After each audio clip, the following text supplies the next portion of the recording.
Okay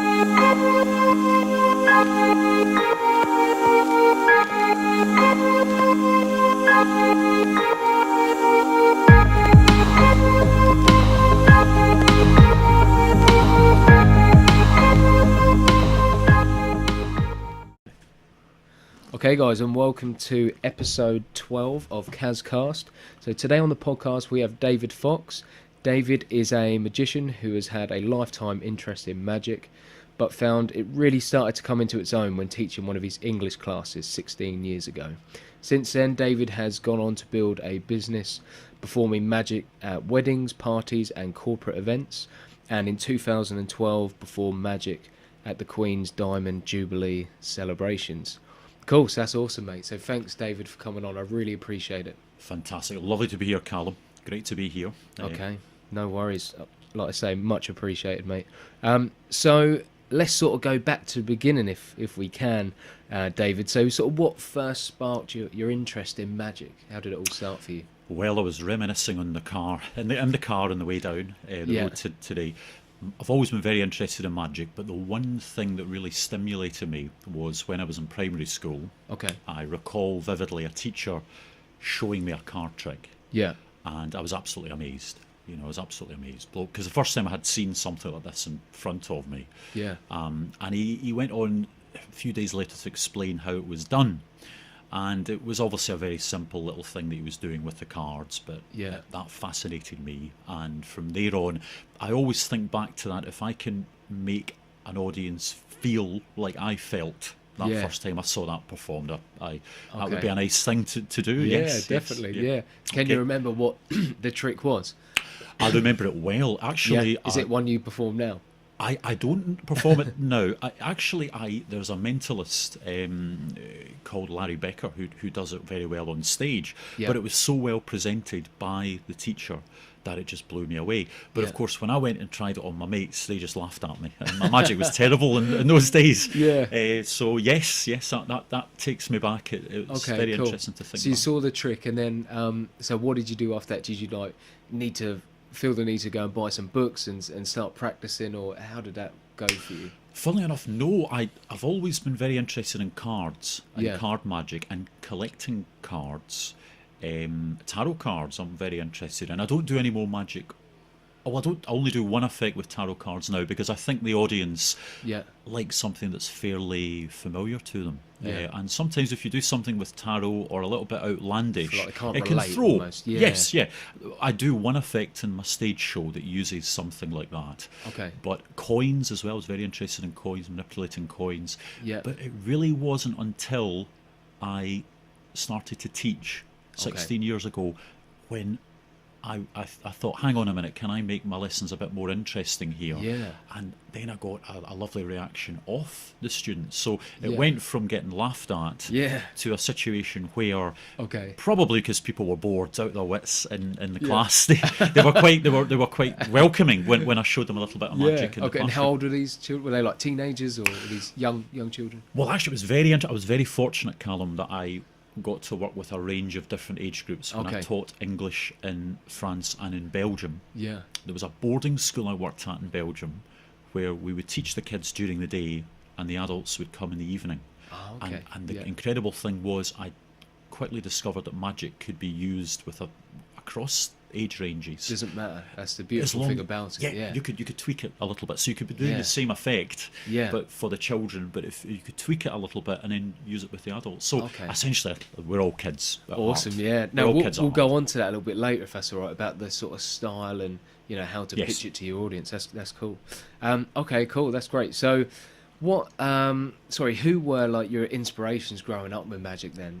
So you got the inspiration from seeing that first trick. Was there anyone in particular that really sort of got you motivated and to get into it? Well, obviously back in those days, you only had 4 channels on the telly. Yeah. So Paul Daniels was massive. Yeah. He was huge. He was obviously had his own show for years and years. Yeah. A man who comes to mind is Simon Drake. The Secret Cabaret was something that I was very interested in watching. Okay. That was around about the 90s. That was coming in, and I liked the way he presented quite a mysterious form of magic. In fact, Iron Maiden had him perform at one of their shows. I think it was when Bruce Dickinson was leaving the band. He was doing a farewell show, and he actually performed some illusions alongside the band to their music. So I like that quite mysterious, that more, dare I say it, sophisticated presentation of magic on the Secret Cabaret. It was something that there's always been a crossover between magic and the supernatural and the mysterious, and I really like the way that he did that. So that was something that sticks in my mind as a young person growing up. Then, of course, as we move on, you've David Blaine, absolutely fantastic. Derren Brown, as we mentioned before, and Dynamo has been incredible for magic. He's raised the profile. For sure. He's got the kids interested in magic again. So magic hasn't gone from something that was perhaps a little bit of a fringe thing, but nowadays us guys are very fortunate. It's become more acceptable, more mainstream, shall we say. So people are thinking more about hiring a magician for a party or a wedding, which makes our job a lot easier. Yeah, for sure. No, it's funny you said about David Blaine then, because so when I was about 12 or 13, David Blaine's show comes sort of on the TV. Yes. And it was all like sort of close-up magic and that sort of stuff. You know, when he was like holding his hand up and he had the eye on his hand and all that sort of stuff. Then he sort of evolved that sort of that personal sort of like one-to-one magic on the street, and he started doing all those sort of big crazy stunts, like getting in ice for 2 days or standing on top of a pole for 36 hours and stuff like that. The endurance. I think he became a victim of his own success in many ways, rather like Houdini. Houdini went for more and more the larger the escapes, the bridge escapes, and he was a fascinating character, Houdini. But to move from they're two different I think it's altogether. That push, that constant push for something bigger, trying to amaze an audience some more, and effectively that's what killed Houdini, sadly in the end. But I think David Blaine suffered from that. He became a victim of his own success. He got kind of mixed reaction for many of the endurance feats he performed. He was in London, wasn't he? For the box, and people were flying the McDonald's burgers on drones round his box, because he wasn't eating for like 40 days, and 44 days he'd done this amazing endurance event. But like I say, I think it got like mixed reviews. That naturally, I think you will encounter cynicism but I believe it's a very brave thing in any art form to take risks. So I would take my hat off to people who do that, and they try to push the boundaries. It's the same with music and literature. You have people who will take risks, and I think that's very commendable. Definitely. People who push the boundaries, because ultimately you can't always be everybody's friend, and I think there's something commendable personally in that level. For sure. So it seems like magic has really sort of evolved over the years a lot. It used to be, is it sort of what's kind of in at the time, or because, for instance, so maybe it started off on the stage, and then that sort of that street magic was very popular with David Blaine, and then it went to stunts, and now it's sort of back, like you say, with Dynamo, and Dynamo's doing like stadium tours. So it's extremely varied. But would you say it's evolved a lot over the years? Like magic has grown sort of so much, that industry. Well, I think the important thing is to be mindful of the audience. What are the requirements of the audience, and how? That's the thing, that magic is a very, particularly close-up magic. It's an interactive. The audience has a large stake, or should have a large stake, in what the performer's doing. So if you go into a house party to perform for people, you're up close and personal. I think it's a case of it has to be relevant. You can't, as I mentioned before, you can't be doing things that are too outlandish. For example, back in the kind of the turn of the 19th, 20th century, it was very fashionable in those days. Spiritualism was a big thing, and many magicians incorporated that into their act. They had a very mysterious act in those days. And that obviously appealed to the mindset at that particular time. I think the reason that Dynamo has done so well is he's rather self-deprecating. He's a nice guy, and the modern audience is connected with young people, isn't he? He has, but the modern audience is highly not that people weren't intelligent in the past. I'd say more knowledgeable about magic. They know there's a trick behind that. They know that it's not the supernatural anymore. So therefore, I mean, Penn and Teller are like that they actually invite the audience into the magic, and they don't give everything away, but what they're doing is they're complimenting the audience, the intelligence of the audience. It's rather like if you look at the evolution of the Western movie. In the past, you had black and white, you had the good, the bad, and it was simple. But as we move into the present times, you have the anti-hero, don't you? Things are not quite the modern audience is more sophisticated in its view on the world now, and there's many different shades. So as a magician, it's not a case of the magician is up on the stage, the magician is detached from the audience, the magician is all powerful, the magician has to appear human. And if you look at Derren Brown as mentalism, it's very refreshing that he has that common touch with the audience. He's not detached from the audience, whereas in the old days of the music halls, I think very much there was a propensity for the performer to appear rather arrogant, dare I say. That really makes sense. Yes. I've not really thought about that, but when, like, you just saying it then, that really does sort of make sense. Like you say, magicians now when they're on stage, they're very much trying to connect, like, I am the same as you, you're the same as me, but this is, I would like say so. I think more that's of the key a nowadays. collective rather than like a separation of almost like a sort of godlike figure on stage, like it used to be. Yes. Okay, cool. Yes. So how did you go about sort of developing your skills as a magician? What's the best way sort of to learn and sort of develop your skills as you go? Like how's that process sort of worked for you? I think you have to take a lot of risks. Yeah. You are going to encounter, people that will perhaps not be too, struck with what you're doing, and that's acceptable. But that's how you learn. I believe your biggest critic is your biggest friend when you're performing magic. Yeah. So if someone perhaps is not too keen on an effect you're doing, listening to them, obviously listening to people close to your friends and your family performing. What do they like? What do they not like? You have to obviously. To me, the practice is very therapeutic. So I love manipulating objects and learning new things. Yeah. But in essence, I there's many different places you can go and perform. You can go and perform in hospitals, schools, charity events. Have always been great places for me to hone new material. Yeah, very positive. Yeah, people are very appreciative of that. Appreciative and positive. Yes. Yeah. So it's sort of. I suppose it almost, when you perform a new material in environments like that, it kind of takes the pressure off yourself a little bit because people are so appreciative of you being there. It's nice to practice maybe new tricks and try some new stuff out. Definitely. Our audiences will be very understanding. For anyone listening to this who's considering doing a bit of magic, they will be very understanding and very appreciative, provided you're honest with them. And I'm always honest and say, here's some new material. I was doing some new material at the weekend, and then ask for a little bit of feedback. Feedback is vital.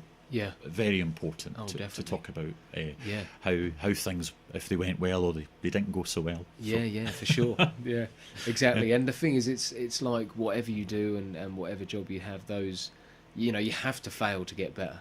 Precisely. And you must. I can imagine as a magician, when you're first starting out, you might do some shows that go badly, or you might do a couple of tricks and they didn't go so well, and you might think about that later that night or for a few days, and it must be frustrating. And I could see how people would try perhaps and get into magic, become a magician, and I imagine a lot of people would sort of decide that it wasn't for them quite early, or quit quite early. I imagine in the early days it's difficult, almost like being a stand-up comedian or something like that. You've got to do, you've got to put the work in for a long time to get comfortable, I imagine. Interesting you said stand-up comedian. One of my the comedians I like is Frank Skinner.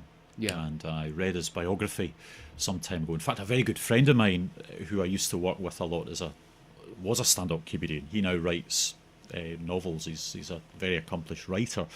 But with Frank Skinner, he was very honest in his biography that he encountered a lot of abuse in his early days, and of course he makes light of it in his biography. Yeah. But actually it was very inspiring reading that biography. I love reading biographies, particularly people who have been through the mire a little bit and they've come out the other end. Yeah. But yes, I think there's certain people that you've got to find your niche in life. You'll get some knockbacks, you'll get some things here and there, but you've just got to keep going. Yeah, for sure, 100%. So what's the most sort of rewarding thing that you find about doing magic? Like, what do you love about it the most? What do you really find the most rewarding?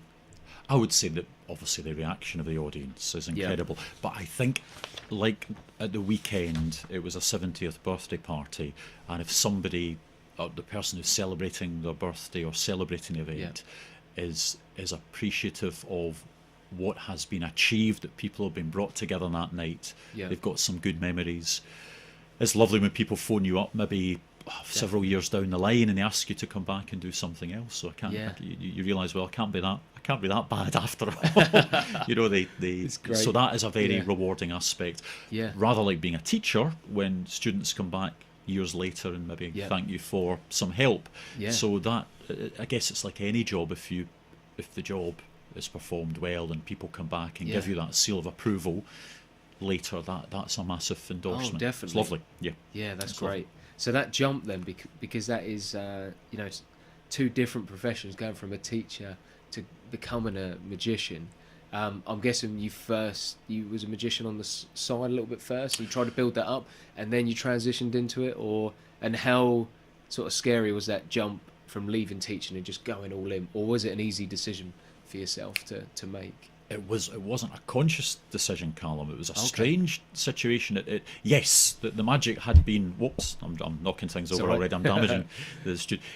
Magic had been very much building in the background. I was performing magic, and very lucky to be performing at public events and so on when I was a teacher. But actually, it was an interesting story. I remember being invited to perform at the school I was working at that time, their sixth form, Leavers Night. And I did a little show and some close-up magic. But later on that evening, a friend of mine approached me, who was a music teacher at that time, and asked me to perform at his daughter's wedding. And we decided to go ahead with that. It went very well, and I'd say that was quite a milestone in the sense of performing at a wedding. There's a little bit of an additional pressure there on the performer, because obviously you don't want to put a foot wrong in a wedding.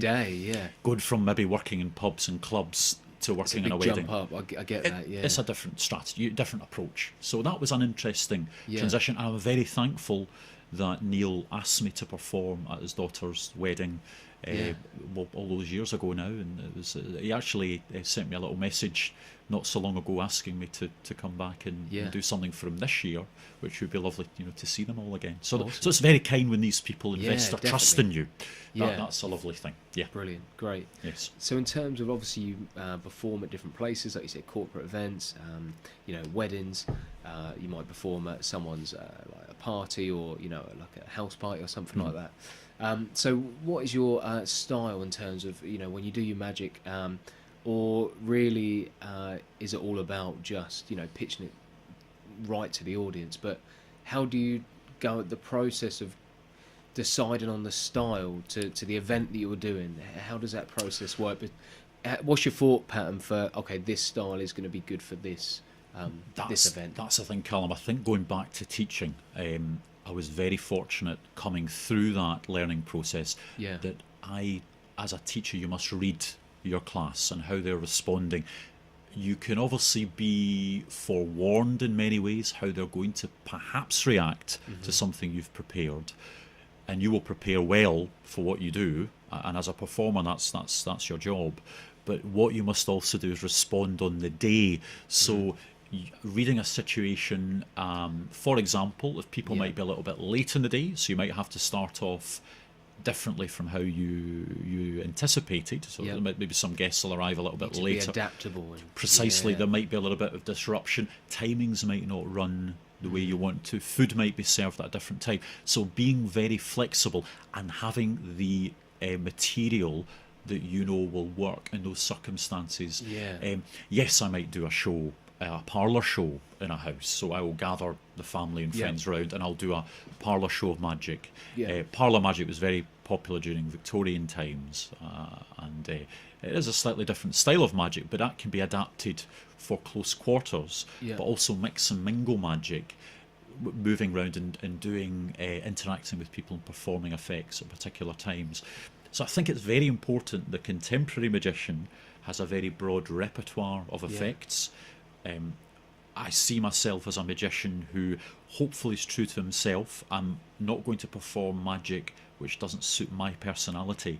But that said, I do perform sleight of hand, mentalism, illusions, and have something there that I know will fit all different age groups, from grandparents right down to the little ones. That's very important. Yes. Yeah, definitely. Yes. Okay. And do you prefer out of the two, sort of, do you prefer that close up magic, or do you prefer the sort of the stage, more of a stage, bigger sort of performances? Have you got a preference out of the two, or do you like the variety, like you just said about the different things that you can offer? Do you like that variety? Or I like that variety. My ideal Yeah. performance actually is, and I think this is very special what magicians have. I don't think people often realise this. Right. Is if I can perform at an event and I can perform both disciplines, because I think that's a very special thing. If, for example, I'm working at a corporate event and I've gone round tables and interacted with people closely, and then I perform on stage as well, I just think it's giving the audience a nice variety.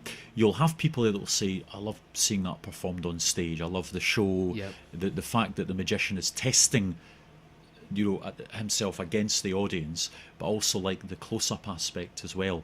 I think that's something very special, having both aspects in your locker. Definitely. You will get people who are a little bit cynical about the stage performance, so they prefer you to come closer, but I just think there's something very special about that other art forms don't have that quality, that you have the intimate interaction, but you can also go on a stage and interact with maybe a very large audience sometimes. If that makes sense. Am I talking nonsense? No, that totally makes sense. Basically, like it's great to have both.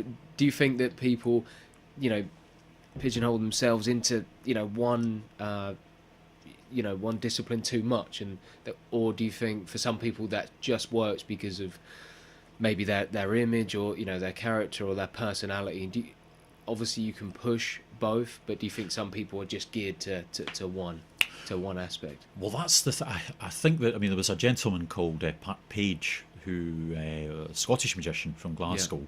I was very lucky to meet him in the past, but he was very good at close-up, parlour, stage. This guy had a lot in his locker, and it was tremendous, and I always looked at him and thought, if I could even be half as good a magician as him, I'd be on a good level. But it's not for me to say.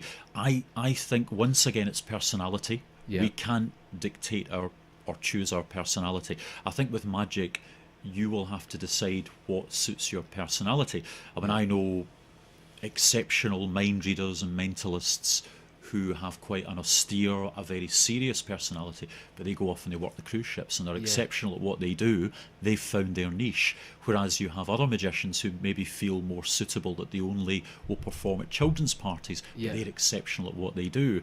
So I think in a peculiar way, I've evolved into someone that I was being asked to do all different types of events, and that has something that's developed and grown with my personality. I do love working with all age groups. Children, the reaction children have to magic. I was doing a bit of magic in a school just before Christmas. That's incredible. But the same when you perhaps go into a situation with a club and it's people who are over the age of 60, the reaction, it will be very childlike as well. So I'm a very, very fortunate that I'm for whatever reason able to interact with people across quite a broad range. Perhaps it's the teaching. I probably trace it back to the boarding school where I was working with all different age groups. I think that was a very pivotal moment. You got that good base to work off, because you might have someone who's, say, left school, left university, and they become a magician, but they haven't had any other jobs, or they've not worked with enough of enough different people, and older people and younger people, etc. I think for you, coming from that teaching background, it must have just given you a good base of just knowing people, and then from there you've learnt all your skills, and I think you've obviously matched them two together, and now you've done as well as you have. Very, very fortunate. I'll always be very thankful for the opportunity I was given in France and in Belgium, and also I was given largely carte blanche with my lessons. Okay, I had a certain criteria to follow. I had to meet certain targets, as we all do, but I was the creative arts when I worked on the continent is something that was very much embraced. The performing arts, I should say, was very much embraced. So magic was held in very high esteem, actually, by many of the people I worked with and many of the people that I was teaching. They had a very high regard of magic, whereas maybe in the UK there was a little bit more cynicism crept in towards it. But having said that, in recent years, building my business, I've been very fortunate to have met so many great people. Yes. That's great. You mentioned earlier about Darren Brown. I love Darren Brown. I've always watched his shows, and obviously now he's on Netflix. He was really popular when he did like the Russian roulette thing, and he guessed the lottery numbers, and then he had a bit of a gap, and now he's sort of come back with some brilliant shows on Netflix. People know him as a magician. He's actually classed as like a mentalist, and obviously, but he does magic, and he also does mind reading. For people listening that aren't sure what sort of a mentalist is, and sort of where he's coming from with his approach, could you just explain a little bit about what it is, and just if you was to sum it up? Mentalism involves predictions, mind reading, something which may appear supernatural to the audience. With mentalism, we're not focusing on the visual aspect like we would with an illusion or maybe a simple card trick. We're looking at the psychological aspect. So something that the audience will go away, it will play out for a long time in the mind of the audience. So it will resonate, within their mind. For example, there was an effect I remember showing a friend of mine many years ago, which involves predicting a name, someone you're thinking about. Right. And to this day, whenever I meet her, she always mentions that effect. Right. So that effect has played out in her mind for many, many years. It's had such a strong psychological impact. And this is what Darren Brown does, and he does it very, very well. So mentalism is more of the psychological aspect we're looking at, as opposed to the visual aspect. If that helps the audience understand the difference between the two disciplines. How long would you say it takes to get to his level, of what the level that he's at? I mean, is that something he has done 20 years, or however long he's done it, 30 years? Is it a discipline that is hard to get to his level, or is it manageable for people? I would say he needs to perform it to that degree. It takes a lot of courage. Mentalism is something that requires a lot of courage, a lot of bottle, as I can imagine, would say, on the part of the performer. Because it's it could easily... a lot of hard work, a lot of dedication, and also a lot of you really, there are many different ways to present certain effects when you are performing mentalism, and it can often represent a real conundrum in the mind of the performer. You could actually take the audience to the conclusion many different ways. Which way would you go that's going to be the most impressive and hit the hardest? And clearly Darren Brown has spent a considerable amount of time. It's a time aspect to hone his show. But the other very impressive thing about Darren Brown is, rather like Paul Daniels, of course, Paul Daniels did some mentalism in his act, but it was largely more visual magic. He comes back on a regular basis with a new show, and that is exceptional, to be able to keep coming back with new material year after year after year and still get exceptional reviews. So it's just incredible. Anytime I've seen him, I've been very lucky to see him on a few occasions. He has been spectacular. So, he just appears so in control. Yes. And relaxed, but he also makes himself look sort of vulnerable, whether that's on purpose or not. But you do believe that he doesn't know if this is exactly going to go to plan, if you know what I mean. When you're watching this is right. He connects so well with the audience. He comes across very sort of sincere, when he performs. Or there may be evenings. I mean, mentalism, I would say, is moving towards stand-up comedians. They do make themselves, they're very vulnerable on stage. They're very vulnerable on stage, and that vulnerability, it makes it very interesting for the audience. Anything can happen. I think that's why people love watching him, And they don't have too many crutches to lean on. You're really using your wits and your relying on the goodwill of the audience in many ways, and having developed a strong enough rapport for them to trust you and continue to the end of the journey of the performance. As a magician, if you're performing magic, I do perform some mentalism within my show, but you always have effectively a crutch at times, like a prop. I remember Billy Connolly saying when he first started performing comedy, he always had a guitar behind him. So if the audience heckled him, in those days audiences didn't know him so well, so he could be liable to getting heckled at venues where he wasn't too well known. He could pick his guitar up and play a song and keep face, and then maybe then run off stage perhaps if they still didn't like him. So he had a crutch there it's something that he knew in the back of his mind he could rely on. But to actually go out on a ledge, as Darren Brown does every night, and other mentalists do, is incredible, and I take my hat off to them. Incredible.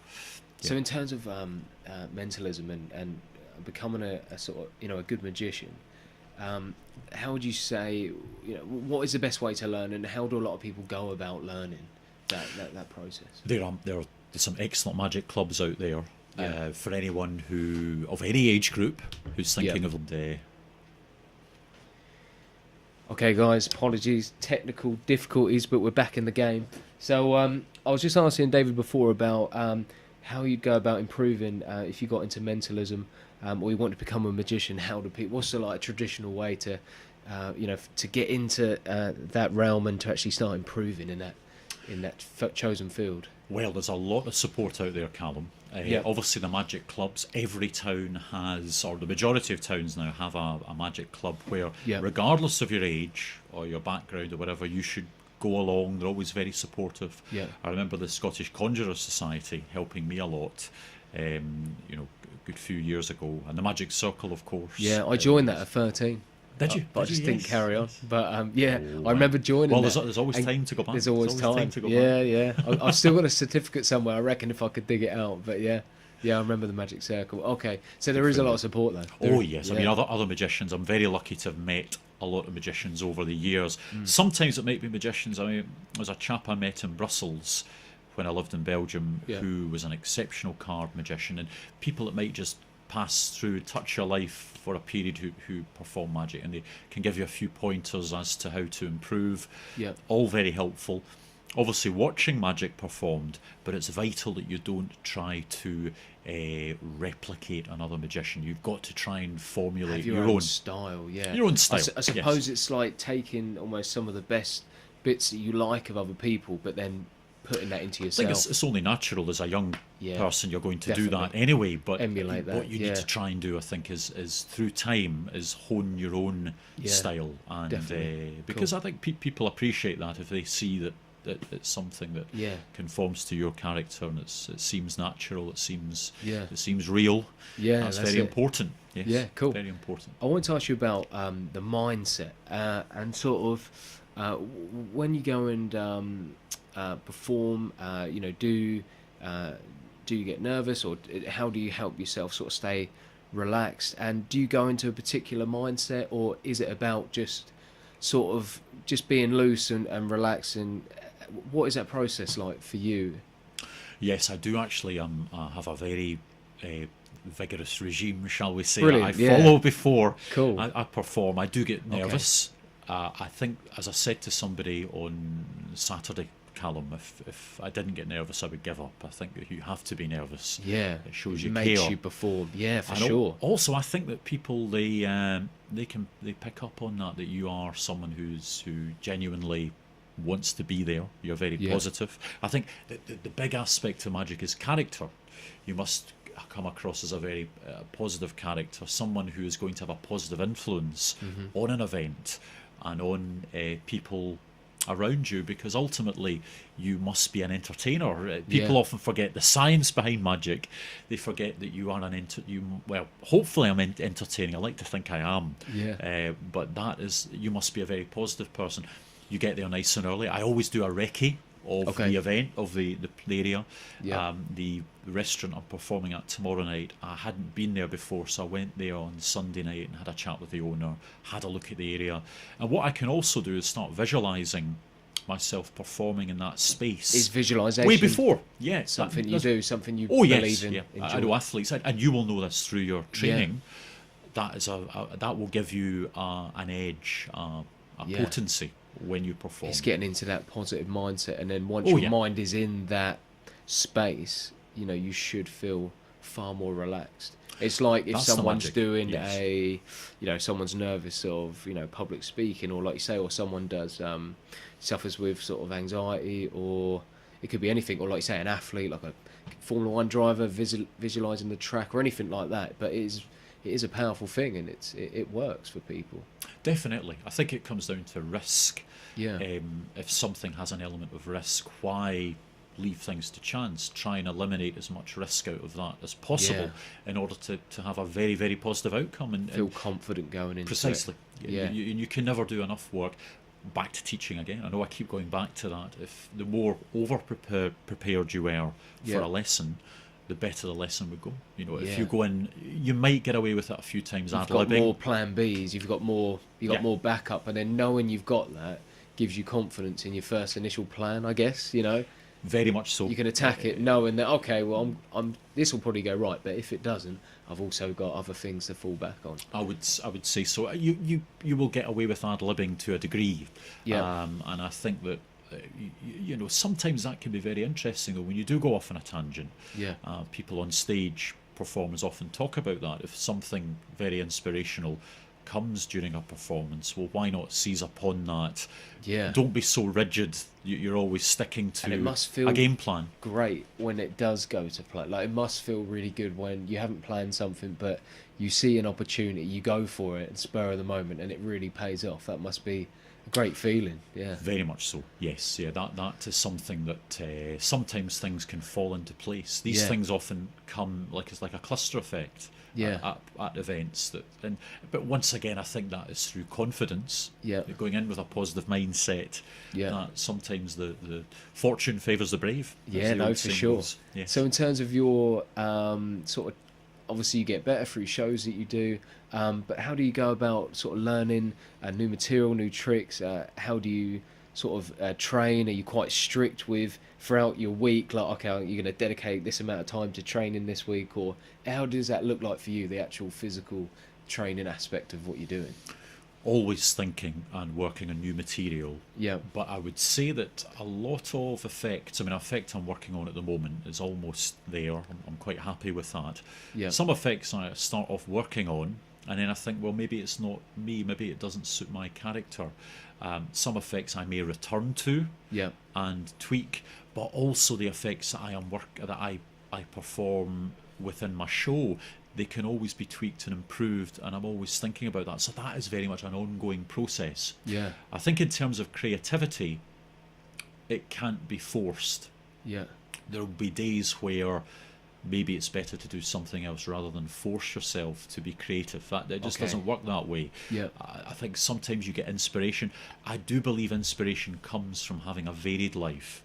So not just focusing 110% on your magic. I think in the day and age we live, Callum, people like to pigeonhole themselves as a particular thing. They like to put labels on things.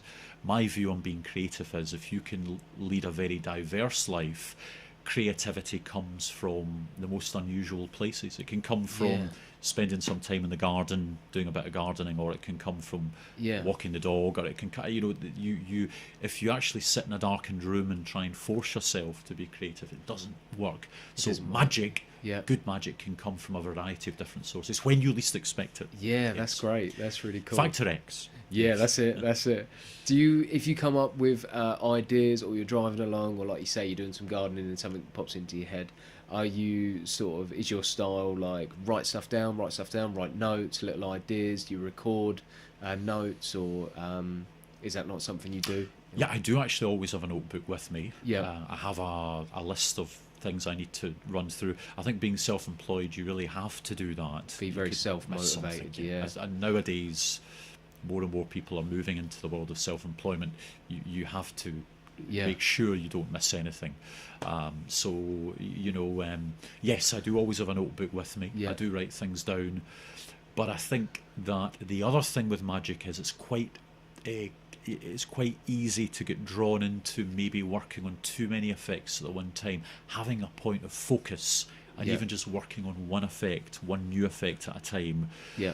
I have learnt the hard way, and it was a very good process. I tried to bring in a lot of new material into a show once, and perhaps didn't go as well. This is many years ago. Perhaps didn't go as well as I wanted it to. So I've learnt the hard way that if you're going to bring in new material, it must be a gradual process. And Right. Okay. Too much at once. Too much at once. Yeah. And there's always a lot of new things coming on the market for magicians.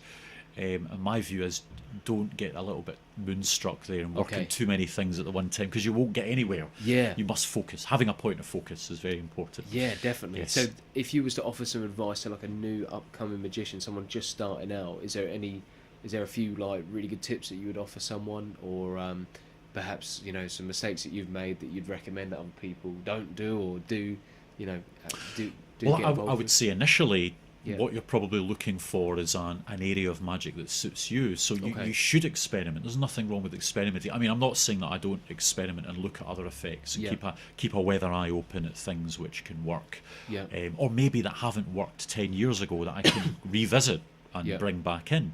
So you've always got to be creative.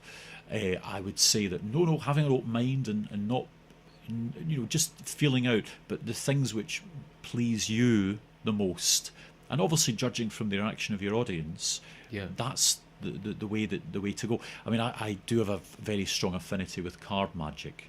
So I was very lucky to a gentleman named Roy Walton, who runs Tam Shepherd's Trick Shop in Glasgow, gave me a lot of help. And Roy is an exceptional card magician. But having said that, I always enjoyed working with cards anyway. So that's something I always go back to and revisit. I love working with cards.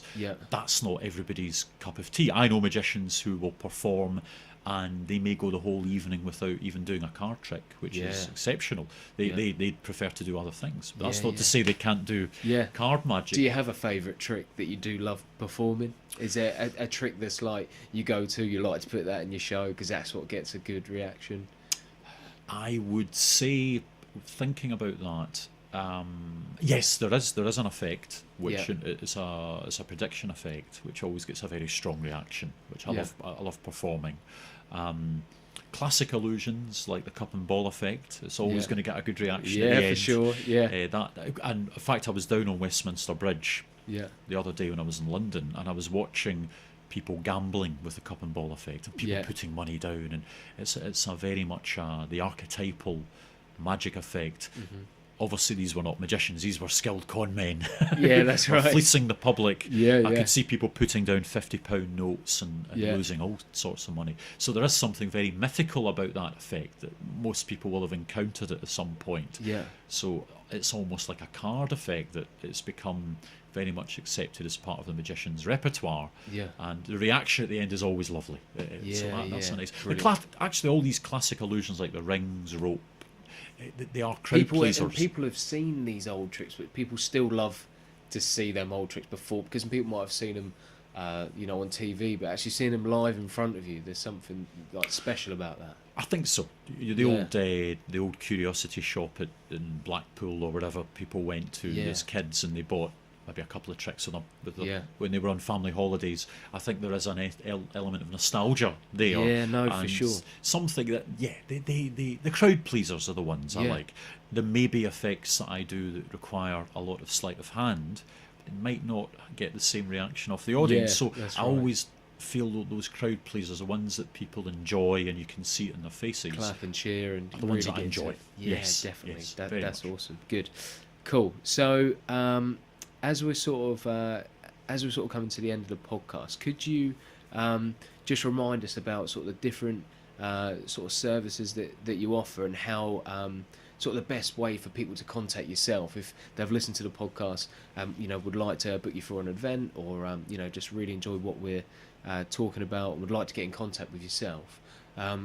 What's the best way to do it, and what are the different sort of services that you can offer people? Well, thank you, Callum. I appreciate that.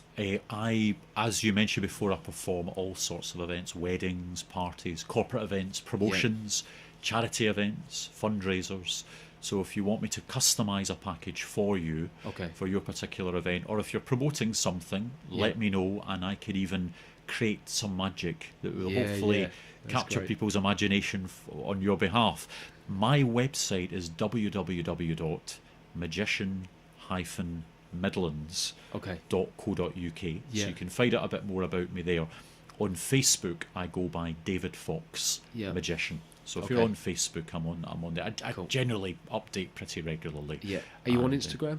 I am on Instagram as well. Instagram as well. I think it's David Fox Magic on Cool. Instagram. What I'll do, guys, on the listen to the podcast, when I post this, I'll put all the links up for David and all his social media, so you can check him out on there, which will be great. Cool. So at the end of all the podcasts, I always ask the guests the three sort of areas of inspiration where they've sort of been inspired, and those three areas are a book, a film, and a person. So if we could start with a book that sort of inspired you, and sort of that you'd maybe recommend to others, or just a book that really set you on this journey. Have you got a book in mind? Well, the book that I always love talking about, and when I was a teacher, teaching it to an A-level class was a dream come true for me, is 1984 by George Orwell. Most people probably know 1984, but I just think it's a tremendous book. I think it's very, it is something that as a text everyone should dip into, I think, at some stage in their life. So that's what I one that I would recommend. It's something I enjoy talking to other people about. A film is the second one. Well, I'd have to say, thinking about movies, or The Godfather. Yeah, it's a classic. If you haven't seen it, you got to see it. Flawless. But I think that the book is actually better than the movie. Okay. But it was going to be extremely difficult to dramatise that book. But I think Coppola did a tremendous job at it, and we can learn so much from the characters, the archetypes within The Godfather. It's a tremendous movie. Yeah. But in terms of the person who's influenced me, well, I'd have to say my dad has obviously been a major influence. Is very fortunate to have a dad like mine. He's been very supportive over the years. But also, if I could also say, a friend of mine, Daniel Kershaw, who actually this year is going to be running 10 marathons in 10 days. That's crazy. He does a lot. He does a lot of fundraising, but he actually was very inspirational in helping me to pursue this path as a magician. When many people thought I shouldn't do it, he was always encouraging me. He's one of these people that is always very positive and brings the best out in other people. So I think if any of you know someone like that in your lives, always remember, acknowledge that. It's very, very fortunate to have a friend in my life like that. And of course my dad as well. Brilliant. Yes, that's it. Thank you. Thanks so much again, David, for coming on. I really appreciate it. I really wanted to do an episode based on magic, because it's a real passion of mine. I've always loved it, and so I really appreciate you coming on and sharing all your experiences and knowledge. I really appreciate it. Well, it's been lovely being here, Callum. Thanks for your time. Thank you. Cool, guys. Well, I hope you enjoyed the episode, and like I say, I'll be putting all of David's info up for you guys to check out. So I'll catch you guys on the next episode.